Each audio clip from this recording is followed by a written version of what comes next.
I've been a loyal, fanatic Cougar fan from the time I was a little kid. So I was a decent basketball player, and I could have had offers to go about anywhere, but there was never doubt where I was going. I was going to be a Cougar. On the recruiting side, Donnie Swarrock was the one who was the coach that recruited me. A fantastic guy. I wish he was still involved with the University of Houston program. Donnie and Susan were Jody's and my best friends.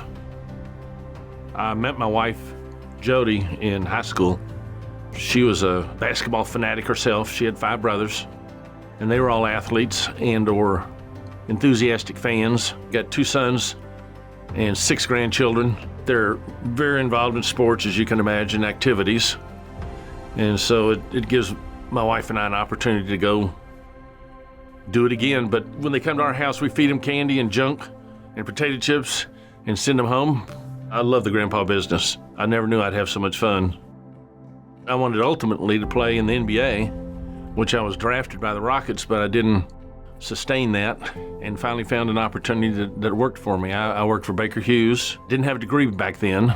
I went back and got my degree on the 17-year degree plan and ended up going to work for an acquisitions company. Then the investor decided to sell that company. Myself and the top 2 managers started our own company and were very successful. We sold to a public company, and now I'm CEO Emeritus. I'm on the board and still a principal. The number one thing in business I like is the same thing about my life that I've always tried to do, and that's I want to be number one. I want to win. I don't want to come in second.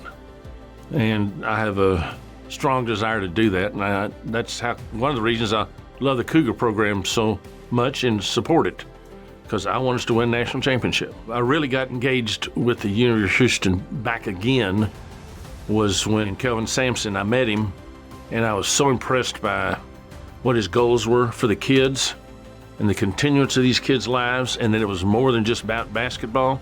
That impressed me so much that my wife and I started donating little pieces here and there, and just got out of hand, or got larger, we'll say. If I've been so blessed and I don't reciprocate to other people, shame on me. When I received the call about being put into this elite group, if you will, I was exceptionally proud.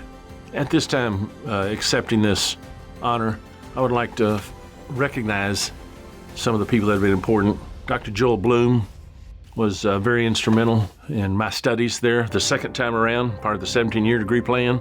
Once again, Donnie Swarrock is the one that poked me in the back and said, how come you don't have your degree? I have what I want in life. I think my wife does. I think my kids do. So the satisfaction of doing something and seeing it affect other people is as happy as I can be, because I know we have changed their lives a little, maybe given them a chance to get ahead.